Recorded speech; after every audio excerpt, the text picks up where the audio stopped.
To begin with, I count it a privilege to introduce our first speaker in this session, the Honorable Minister of Energy and Mineral Development of the Republic of Uganda. Ms. Ruth Nankabirwa Sentamu has been appointed as the Minister of Energy and Mineral Development since June 2021. Before being appointed as Minister of Energy, she served various cabinet-level positions within the Ugandan government, including Chief Government Whip from 2015 to 2021, State Minister of Fisheries from 2011 to 2015, State Minister of Microfinance from 2009 to 2011, State Minister of Defense from 2001 to 2009. Ms. Nankabirwa started her political career as part of the Ugandan Constituent Assembly in 1994. She holds a Bachelor's of Arts, a degree in Fine Arts, and a Master's of Arts in Conflict Studies from Makerere University in Uganda. Ladies and gentlemen, please help me welcome the Honorable Minister.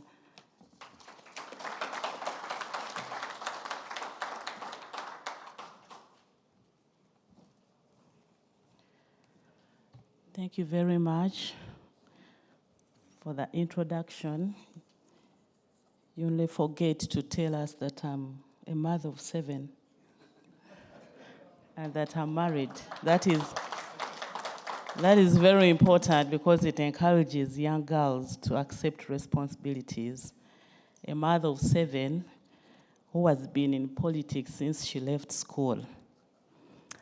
My colleagues, honorable ministers from Africa, honorable members of parliament present, Your Excellencies, the High Commissioners and Ambassadors, colleagues in the mining fraternity, the conference organizers, PayDat Media, Proprietary Limited, ladies and gentlemen, good afternoon to you all.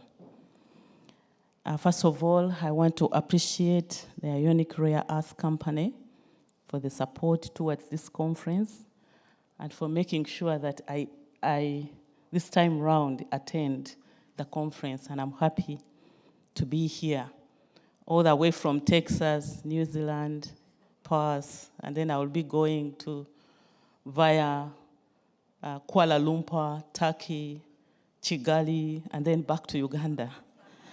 But I'm grateful to be here, and I want to thank you so much. So I will be talking about Uganda's mineral potential for those of you who have not visited Uganda. I'll also talk about policy and legislation because it is critical.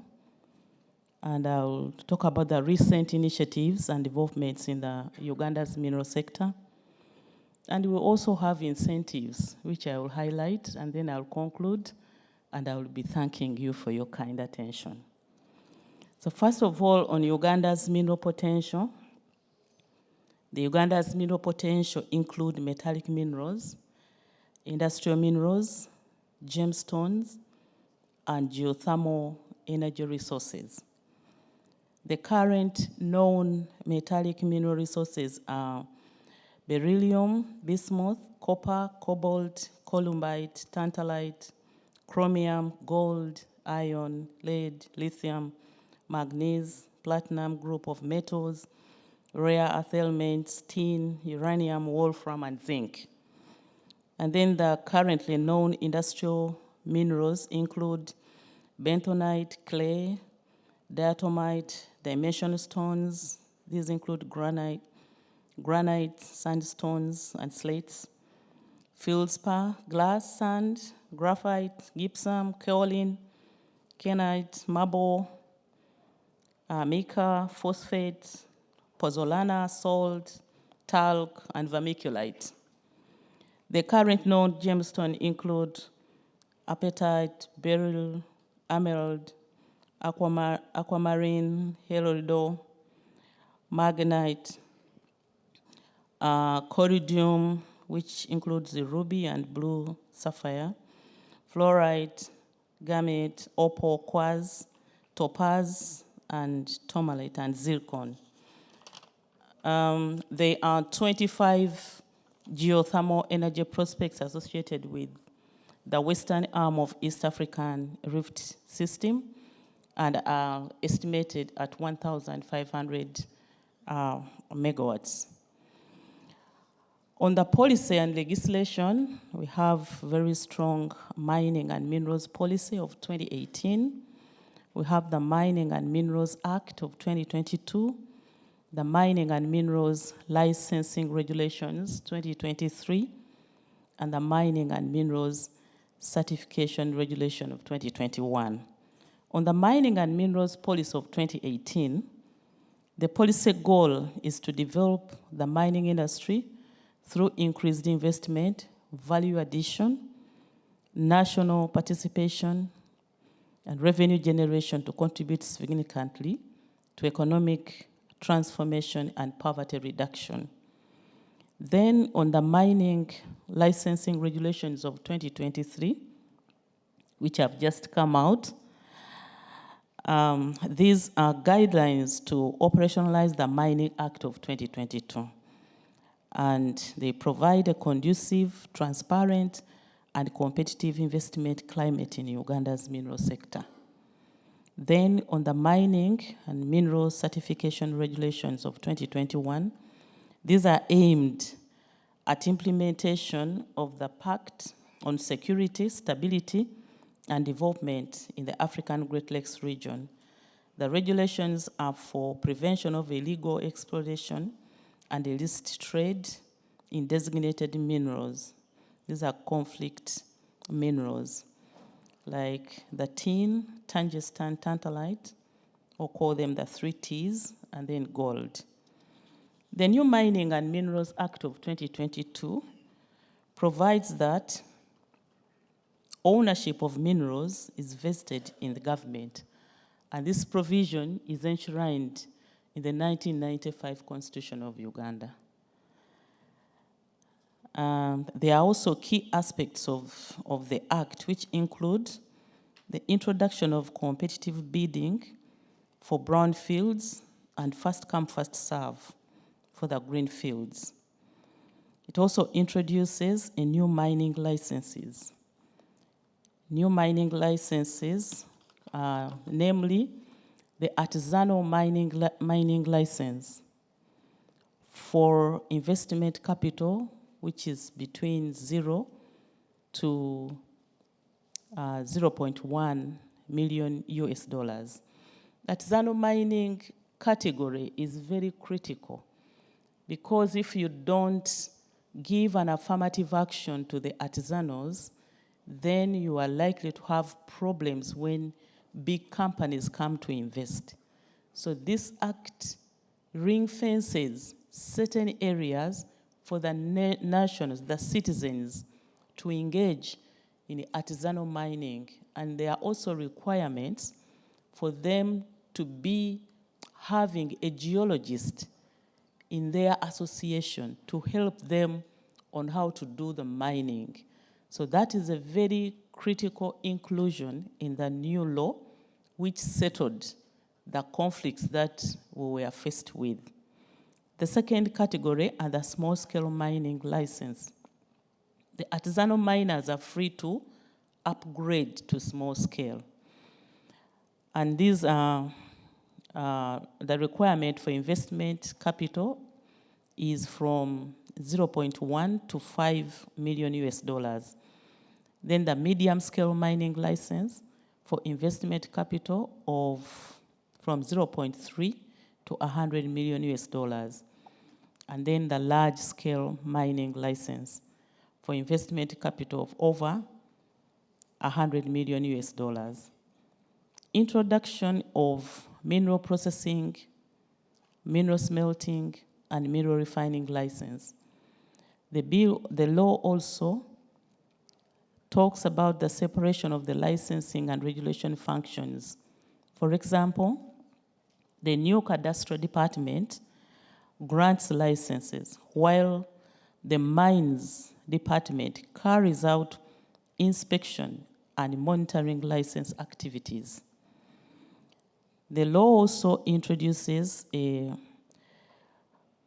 very heavy prohibitive penalties and fines for defaulters.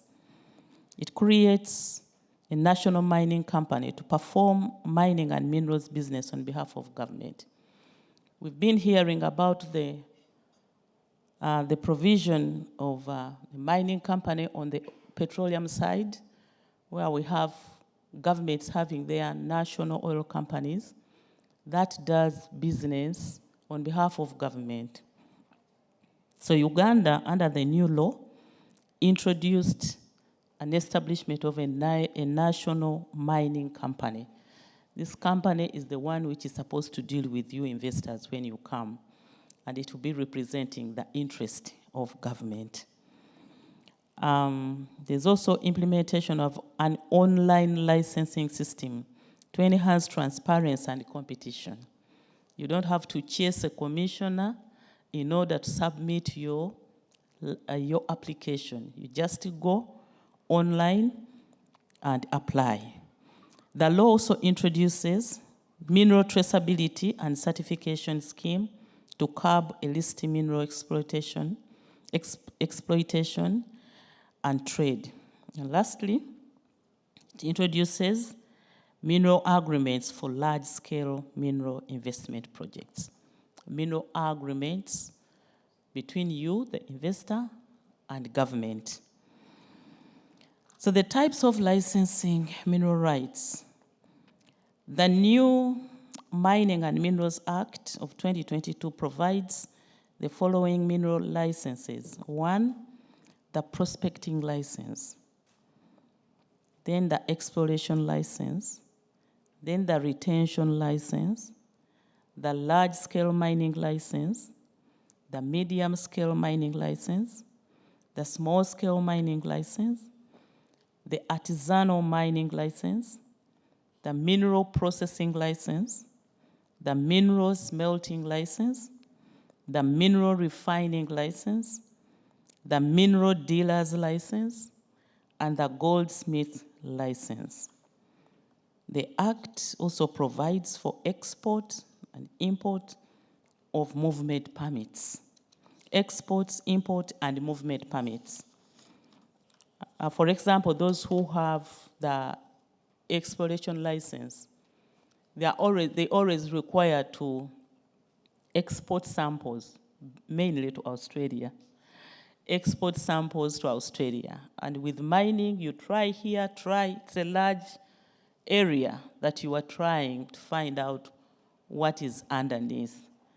So these permits that are granted, and it's not very difficult to get them. There are also royalties. The royalties imposed on the minerals are computed based on percentage and quantity.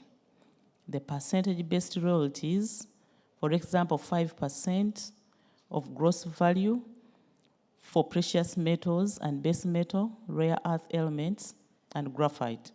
And then 10% of gross value for precious metals. The quantity-based royalties are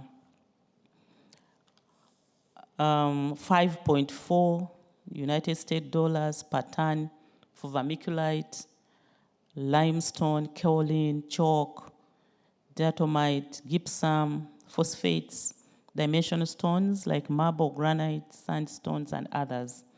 And then 0.54 USD per ton of pozzolana materials, and 1.35 USD per ton of salt. Other highlights from the Mining and Minerals Act of 2022 includes all mineral licenses or mineral rights are granted and revoked by the minister responsible for energy and mineral development. And because I am here, I have not signed your mining license for ionic rare earth, and I know you're waiting, but it is ready.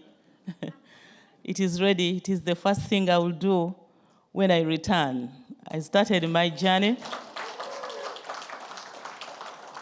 Like I explained, I started my journey to Texas where I had work to do. so I had to leave earlier than expected. I know we've been in a number of meetings, but just to assure you that everything is now done. Prepare your champagne.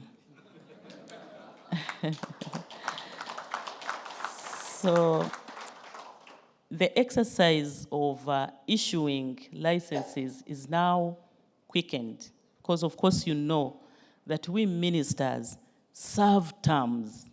Today you are in the ministry, tomorrow you don't know where you will be. Whereas the technical people sit permanently and pensionable. For the politicians, we always wish to implement the president's manifesto. So the exercise of licensing in Uganda is quicker with the new law. And so I call upon many companies to please come and partake of the benefits in this new law. So any party that is aggrieved by the minister or the minister's decision can seek for judicial review in the Ugandan High Courts. And a party who is not satisfied with Uganda's courts of law can appeal to the International Arbitration Courts. The mineral rights holder is required to comply with the National Environment Management Act of 2019. We have a very strong authority, NEMA, which can be a stumbling block because it is always a requirement, even as we develop our petroleum upstream. This is a requirement. The other one is that the landowner is to be adequately and fairly compensated for land surface disturbance during exploration and mining. Here, government comes in to work with you. We don't leave you to go and interface with the people. We use local governments, we use the ministry to go and sensitize the people, because if you don't do that, you end up using a lot of time. Sometimes politics sets in. Don't move away. That's little money. They tend to value what is under, yet what is under does not belong to them. What is under your land where you are seated belongs to government, according to the Constitution of Uganda. But sometimes politics comes in, and if you don't come in as a policy overseer, then the project delays. So that is also very important to note. The recent key initiatives and developments in Uganda's mineral sector, the mineral value addition. The government requires that minerals mined in Uganda should be processed and refined in Uganda into semi-finished or finished products before they are exported. In other words, there is a ban on exportation of raw materials from Uganda. And as I speak now, we've started seeing refineries being established in Uganda, including a tin refinery, which is going to be commissioned in October in Imbarara for the first time. And we are also seeing iron ore being smelted. So the ban is yielding results. But we also know that there are those minerals with the properties that do not allow them to do the final refining, and we shall produce regulations to guide what percentage of vermiculite, for example, that can be processed. Maybe 90, 93%, tin, and others. We will bring regulations to guide. And this is science. You cannot move away. There is a limit to refining. So, but as I speak now, there is that ban. We have produced geological maps at scales from 1 to 250,000. 1 to 100,000, and 1 to 50,000.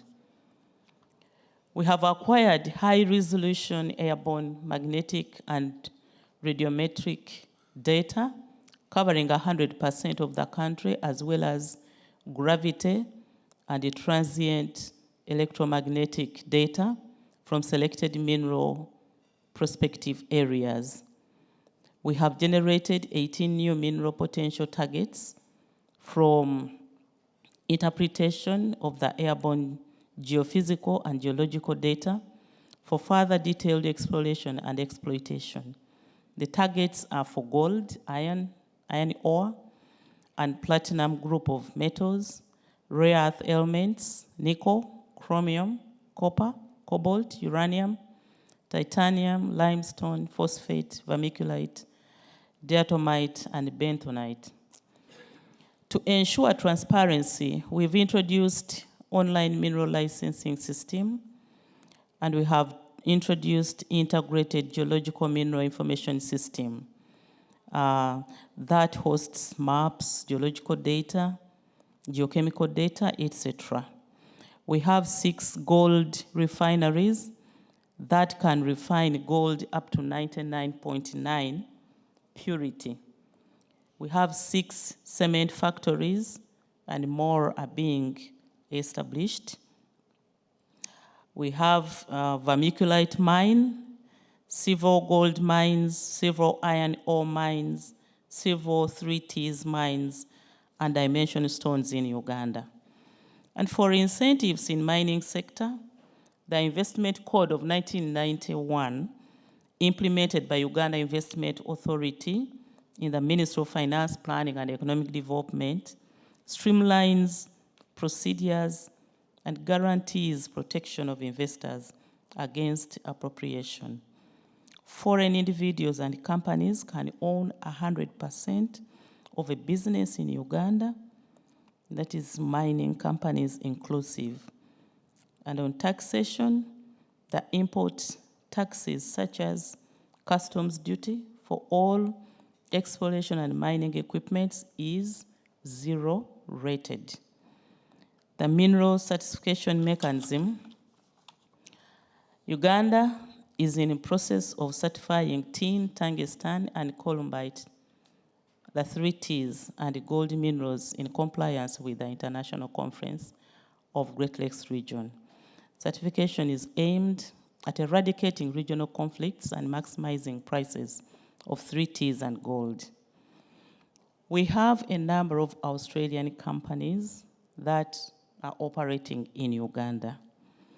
The Renzori Rare Metals Limited, with majority shareholder Ionic Rare Earth Limited, listed on the Australian Stock Exchange, is for exploration and mine development of rare earth elements in Makutu, Buwaya area in eastern Uganda, where over 500 million tons of indicated rare earth element resources have been discovered.